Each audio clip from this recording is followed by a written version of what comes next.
श्री स्वामी समर्थ. येत्या 2 एप्रिलला हनुमान जयंती असून सर्व भाविकांना, सर्व भक्तांना हनुमान जयंतीच्या हार्दिक हार्दिक शुभेच्छा. त्या दिवशी काय करायचं आहे?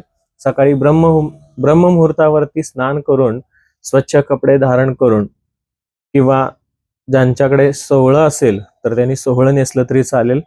आणि हनुमानजींची मूर्ती जर घरामध्ये असेल आपल्या, तर ती हनुमानजींची मूर्ती आपण ताम्हणामध्ये घेऊन पूजा अभिषेक वगैरे करून घ्यायचा आहे. पूजा अभिषेक करून घेतल्यानंतर सिंदूर वगैरे लावायचं आहे आणि त्यानंतर तुपाची निरांजन देवाऱ्यासमोर, म्हणजे हनुमानजींच्या मूर्तीसमोर तुपाची निरांजन लावायची आणि सर्वप्रथम रामरक्षा स्तोत्र वाचन करायचं आहे.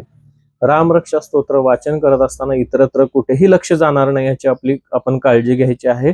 पूर्ण मन आणि लक्ष त्या रामरक्षा स्तोत्र वाचन करण्यात असावं. त्यानंतर हनुमान चालिसा ह्याचेही वाचन करून घ्यायचं आहे. सगळ्यात आधी रामरक्षा स्तोत्र वाचन करून घ्या आणि त्यानंतर हनुमान स्तोत्र वाचन करून घ्या.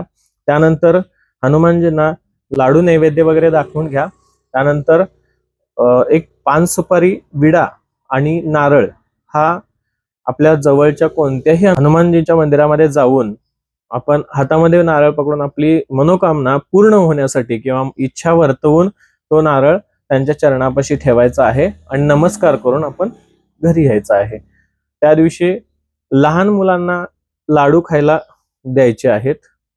एक 7 असतील, 9 असतील, 11 असतील, अशा विषम संख्येमध्ये लहान मुलांना लाडू प्रसाद म्हणून खायला द्यायचा आहे. असे केल्याने श्री रामचंद्रांचीही कृपादृष्टी आपल्यावर राहते आणि त्यानंतर हनुमानजींचीही कृपादृष्टी आपल्यावरती राहते. कारण आपण हनुमानजींना संकटमोचन असं म्हणत असतो, कारण ते संकट हरणारे आहेत.